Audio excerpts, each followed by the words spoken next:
A family of few, each having their own personalities and their own method of going about a day. A usual family you must think, right? Well, not really. Without further ado, let's dive into this one.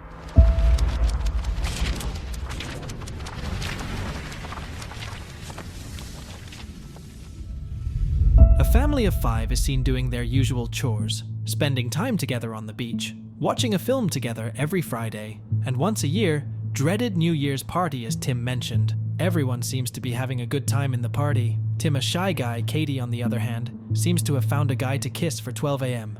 Everyone kisses. Tim wakes up the next morning, hungover and ashamed. Katie enters the room and tells him that Dad wants to see him. Tim, all dressed up now, enters his dad's, James.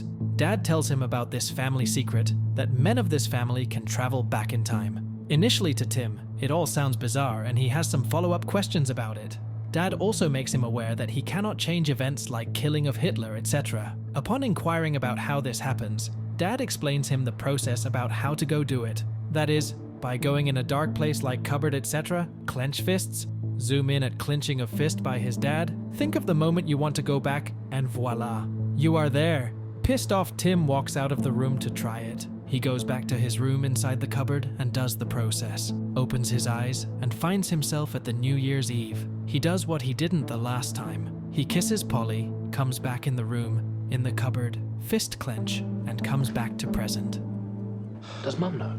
Not a whistle. Strange. His dad tells him about the pros and cons of time travel, and what it did to the family individuals in the past. After thinking hard, use a thinking hard gif maybe. To be honest, I suppose, for the moment, it would be just great if it could help me get a girlfriend. Dad is completely flabbergasted to see this, but love was everything to Tim. Katie's friend Charlotte comes to their house. Tim for sure has a liking towards her, uses time travel to his advantage to woo Charlotte, but it doesn't seem to work at the end. It was a lesson learnt for him that all the time travel in the world cannot help you find love. We see the footage of Charlotte leaving in the car. Next, we see Tim's time to leave come. Family is a bit upset, but that's what the need of the hour is. Tim's journey to London and to find a girlfriend continues. He reaches Harry's house, who is a playwright friend of his dad. What the fuck do you want?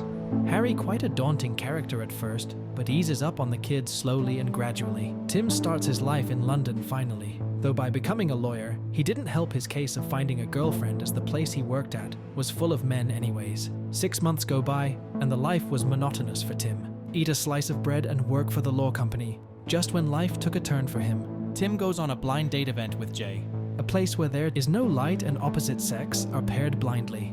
Hi. Hi, I'm Mary. I'm Tim. Mary's my mother's name, actually. Oh, does it suit her? Sort of. Although she's sturdy, so Bernard might have been a better fit.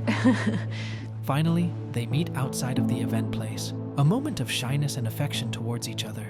Tim takes Mary's number, and they both bid each other goodbye for the time being. A happy Tim walks to his house, thinking of all the beautiful things that are to happen with Mary in the future. But that is to be short-lived as he enters the house to an upset and angry Harry whose play didn't go as per plan. Tim takes it upon him to help him out by going back in time and to be with Harry. Finally, the actors play their part at the best, thanks to the cue given by Tim by being backstage with the placards. Harry is a happy man now.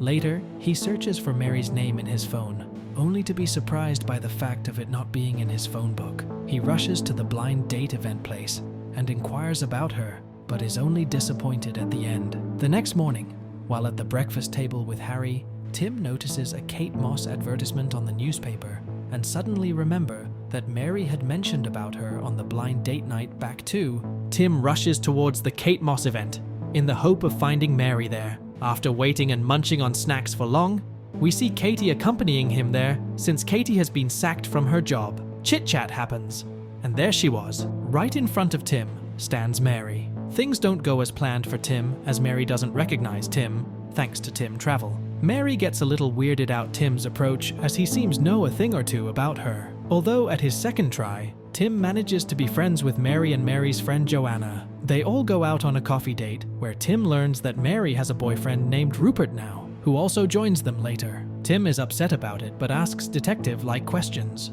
Well, his intentions are clear. get enough information to go back in time where the party happened, where these two met, and stop it from happening. And next thing you know, that's exactly what happens. Tim manages to go the specific address that Joanna had mentioned. Inside, he meets Joanna and is told that he a friend of Mary's. Later, he finds Mary contemplating on a small balcony. Tim tries to ask her out on a date, and as obvious as it becomes by now, he brings up Kate Moss topic again. Later, both leave to grab a bite, or as the British likes to call it, starters.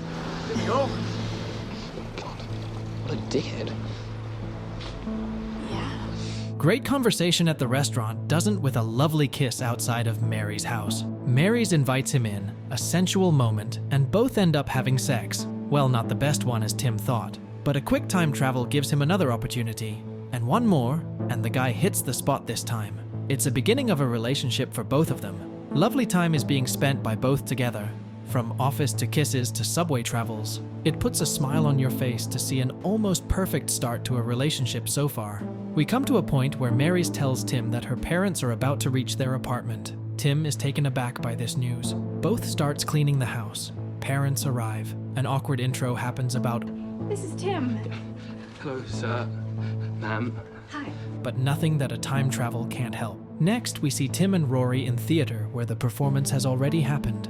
As they are about to leave, Tim sees Charlotte there. Tim decided to meet her outside with her friend. Just like last time, the meet doesn't go too well, and time travel doesn't help his case either. A point in life where you understand that some things are just not meant to be, unless the destiny wants it to happen. Later, Charlotte notices Tim and his friend outside the theater. A brief introduction between them before both the parties are on their way. A few seconds later, Charlotte comes running back to Tim, asking if he would like to have dinner with her. Tim says yes to it without giving a second thought, ignoring Rory as if he never existed. The goes rather well, and eventually Charlotte gives enough signal to Tim for a cozy night afterwards. Initially, Tim seems interested and walks to her house as well, before it hits him that he has a beautiful partner waiting for him.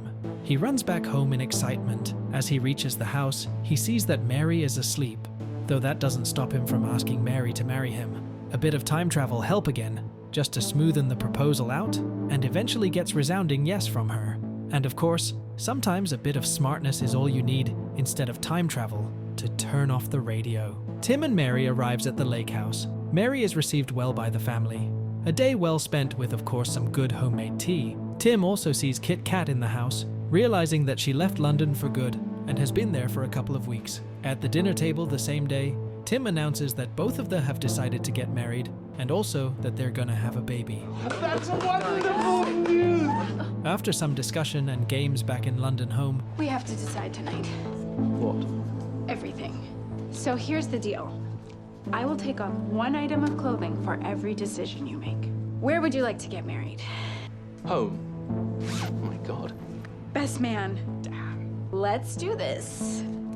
the day of wedding comes. It finally happens. A sweet and simple one at that. A rainy one too. Mary is at the hospital holding her baby. Time passes. Responsibilities for the parents increases as well. After all, no one can prepare you to be a parent of a child. Ultimately, you learn with time and a bit of guidance. It's the baby's birthday. All the family members and friends are present there, though Kit Kat is not to be seen. Bell rings and it's Jimmy. Even Jimmy isn't aware of Kit Kat and reveals that they had an argument earlier. Kit Kat meets with an accident. Tim and Mary runs to the hospital. Kit Kat's face is all bruised, but she is okay. Tim uses time travel and gets Kit Kat to the birthday party himself. Later, Tim and Mary discusses that Kit Kat isn't well and are worried about her. Tim talks to her on the beach and then reveals that he can travel back in time. He takes Katie in the dark space and takes her back in time.